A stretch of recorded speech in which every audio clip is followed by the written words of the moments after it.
Yeah, let me take my time.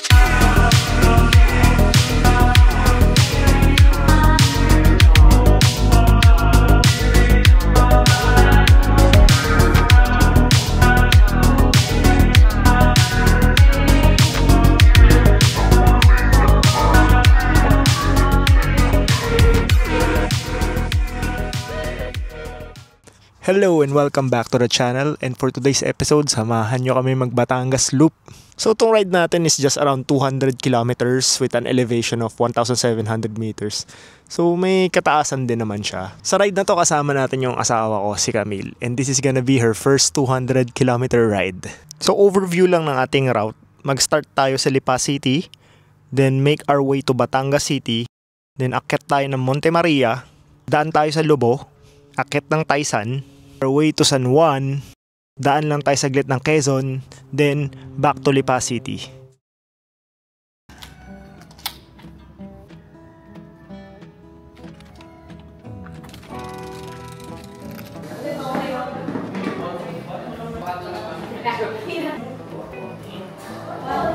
Yan ang barako. Oy, morning! Tayo bike. Prep lang kami, nakababa lang ng mga bike. Tapos, ride out na. I'm working on that old speedboat and learn to ride. When my feet had touched dry land, how happy I did feel. Picture muna tayo, picture.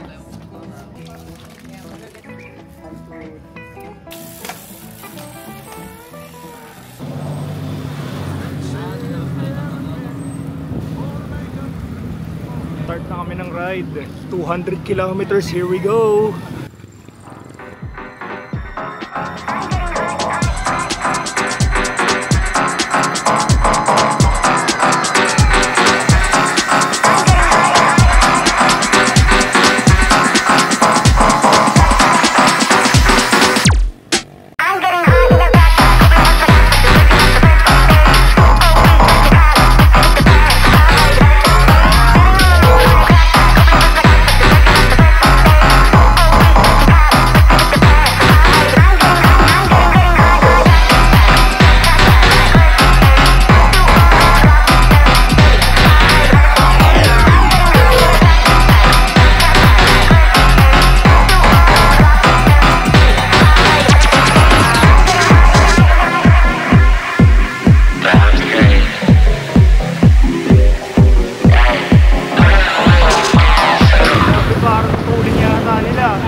Na 185 to go, pero gigil na agad yung mga babae.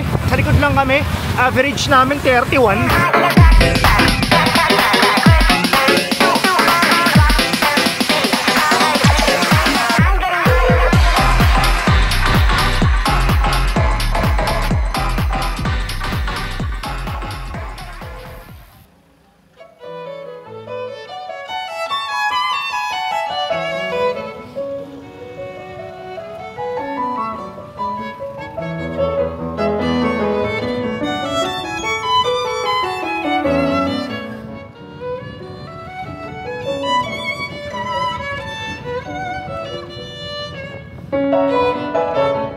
Hindi ko alam kung nasan na kami, pero ang alam ko lang, steady pace kami. 31.4 kilometers per hour.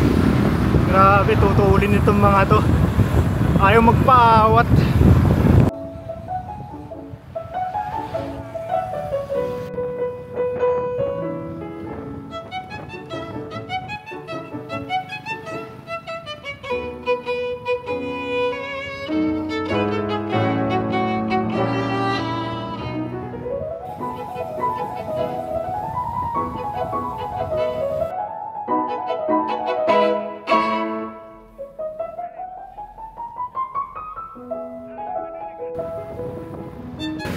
Ako number 1.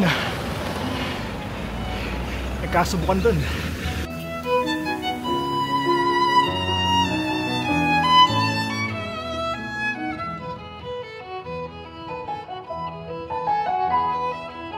Currently nandito kami sa parang oil refinery yata to, or gas refinery.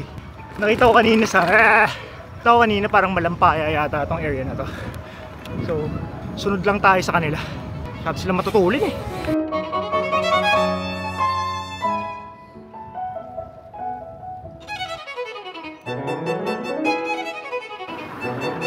Ito, naabutan na natin sila. Ay, tumutunog daw sa bike ni Camille. Check natin. So meron ng group 1, may group 2, may group 3 na. Kami yung group 3. Let's go! 1 to 1 to lang.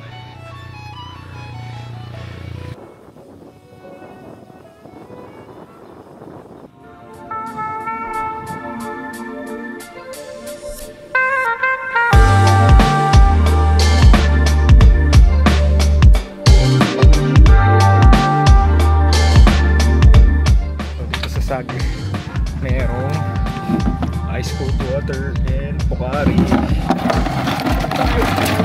Ito yung ice. Ayan, sige. Atin mga gasolina, gel, gummies.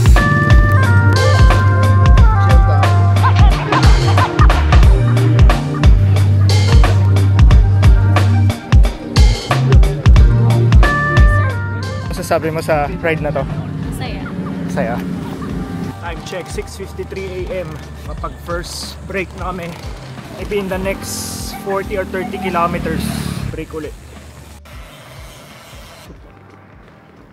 Bakit na tayo ng Monte Maria? Na-drop na ako. Nalaglag yung kadena ko eh. Literal, na-drop ako. Pero habol tayo. Let's go!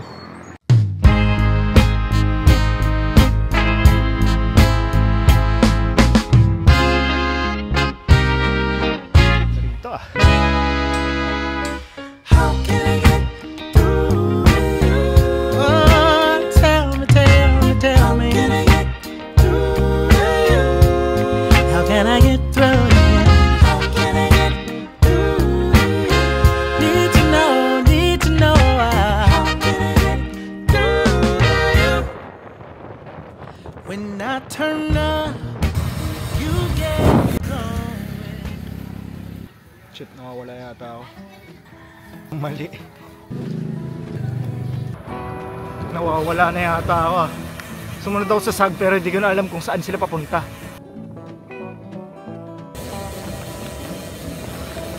Nawawala tayo. Tanong tayo ng direksyon. Ate, pwede magtanong? May nakita kayo mga nagbabike dito na dumaan? Ah, marami na, yung may mga babae. Thank you.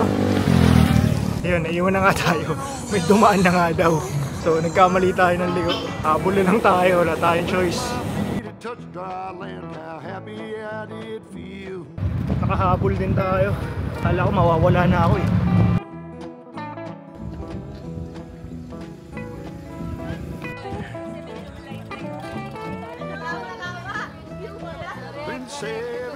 Foods.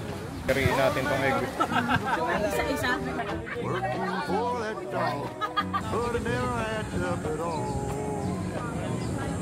Dagat. Ito pa katapon. Diba?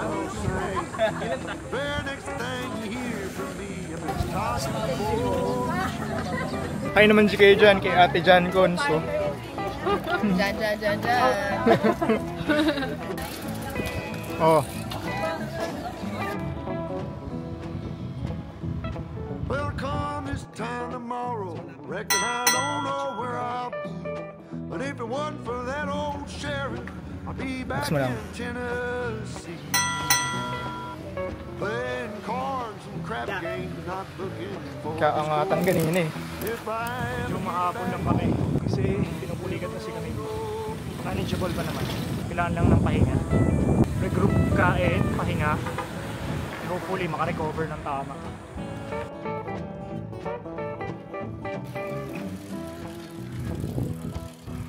gather round, you good time boy. listen to my song. May not go better, but I know you don't right from wrong. So update lang, binabaybay na natin itong coastal area ng Lobo. Maybe at around 60 or 80, lunch break na raw. Regroup lang muna. Buti floods lang to, puro floods lang sa ngayon. Pero mamaya, packet ng Taisan, doon ang tunay na bakbakan. So sana makarecover tayo before umahon doon.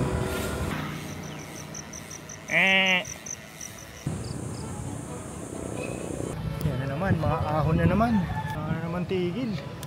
Grabe pala rito sa Lobo, bigla-bigla yung mga ahon. Pagkalusong mo, bigla na lang pang 9%, 10%. Wala nang intro-intro eh. In your face agad ahon. Sa bundok na kami. Tahimik na eh. Si Camille nasa likod. Buhay pacing lang. 1-2-1-2 kasi pinupulikat na siya. So sabi ko, small ring ka na lang para hindi masyadong mawalwal yung quads mo. Ayun, manageable naman. Ako gutom na. Pero kaya pa naman. Go Camille, kaya mo yan. Kaya mo yan. Go. At this point parang humahap na sa akin yung gel eh. Pabuti lang meron tayo. Ang wala tayo tubig. So antayin natin makarating tayo dun sa sag para makakuha tayo ng tubig or Pocari para rehydrated tayo.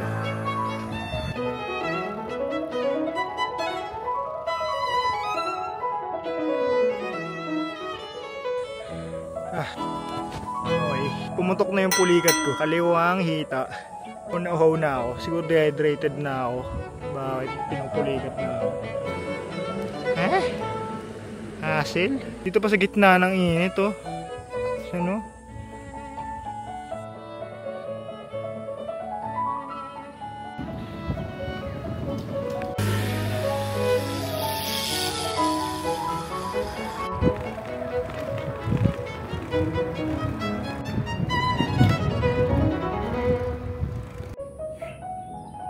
Itong bago namin best friend dito.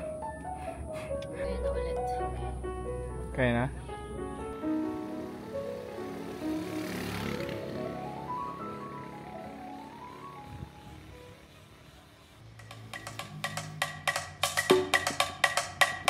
Nakating din kami sa 100 km. Halfway na lang. Kayari kami sa Taisan. Hirapan si Camille dun sa bundok. Ngayon. Kasi talagang mahirap naman din talaga siya. So, salamat na lang nandito na kami sa stopover namin. Magla-lunch lang kami. And then, ride out na uli. At least halfway na kami.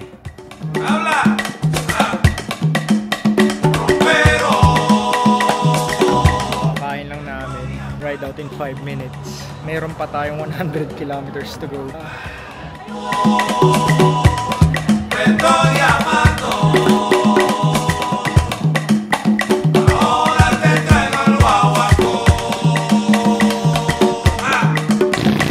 out tayo ulit. Punta raw ng bypass. Di ko alam kung bypass yun pero mukhang budol bypass na naman yan.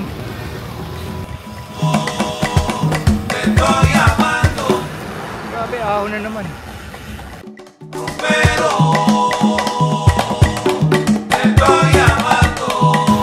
Gusto kami sa bypass. Nantay ko lang si kami. Gawin na kami to San Juan. Maybe another 40 or 50 kilometers before kami makarating doon. Pero before that, stop over kami at 140 kilometers. Sana si Camille. Kumuha 1-2-1-2.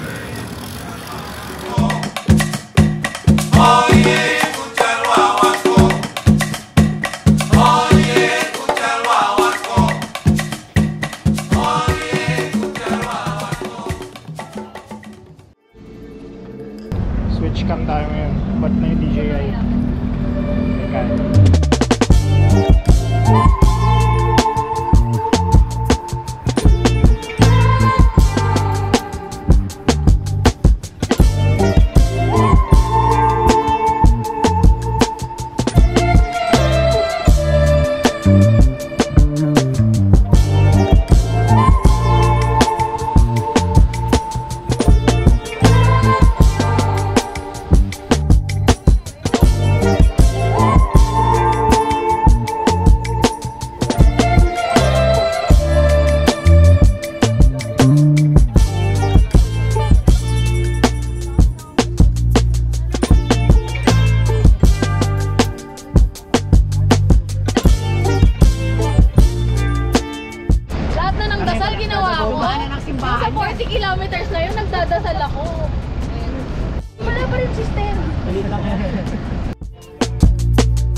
ng lubak na yung daan na to.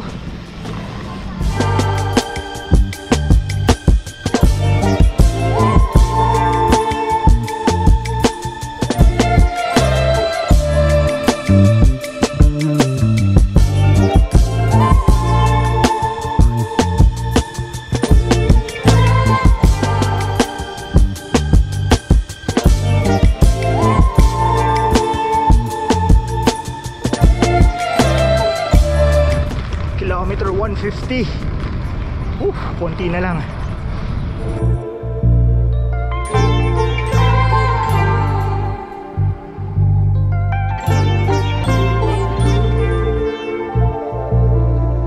CR break muna kami nito. 5 minutes. Pagod. Time check, 4:41 PM na. We're at 155. Nasa Quezon na pala kami. Hindi ko alam. Well, 40 kilometers na lang, nasa Lipa na kami ulit. Konting push ba?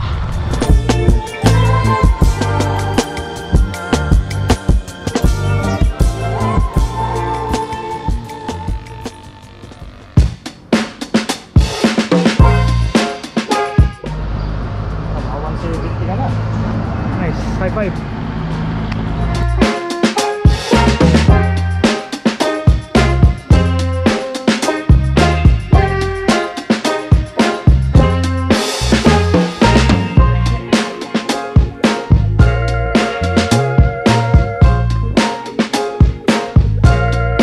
Kumusta ka naman? Ngayon naka 170 ka.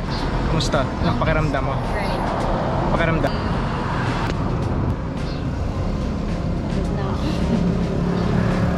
Pagod na ako siya. Pero kaya ka pa. Grabe, ang pula na ng ilong ko. Nandito yan.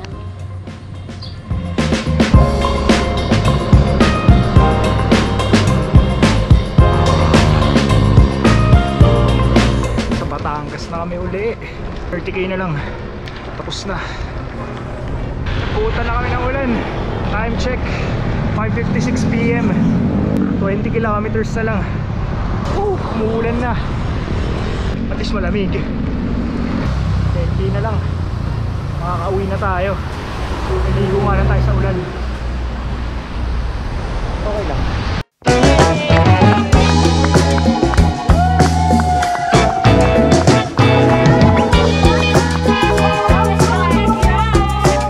Tapos din.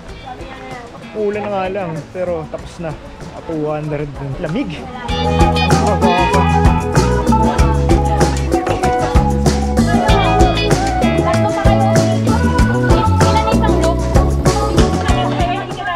Since hindi recorded, ayoko na. Nakita namin din yung dalawa. Kaya nalalag din ako bukas. Alam ko na! Interview ka pa dito. Alagin natin yung mga! Bakit natin yung ginagawa sa sarili natin?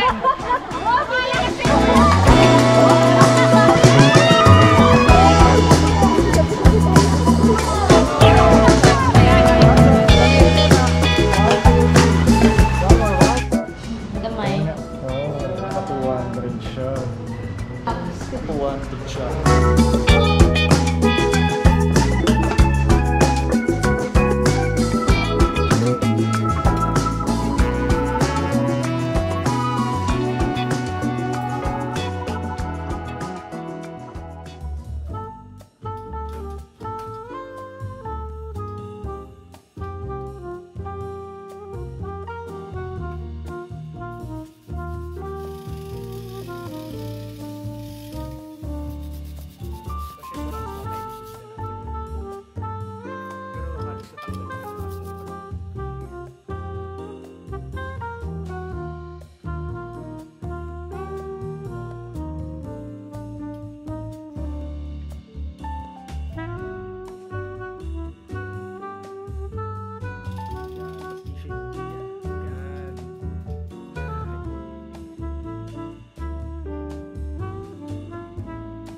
So, that's it for today's episode.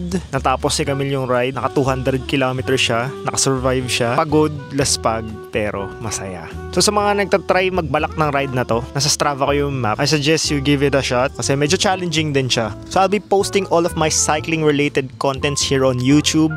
You can also follow me on my social media accounts on my Instagram, Facebook, and Strava. I'll be linking it down below in the description. Thank you again for watching and see you on the next video.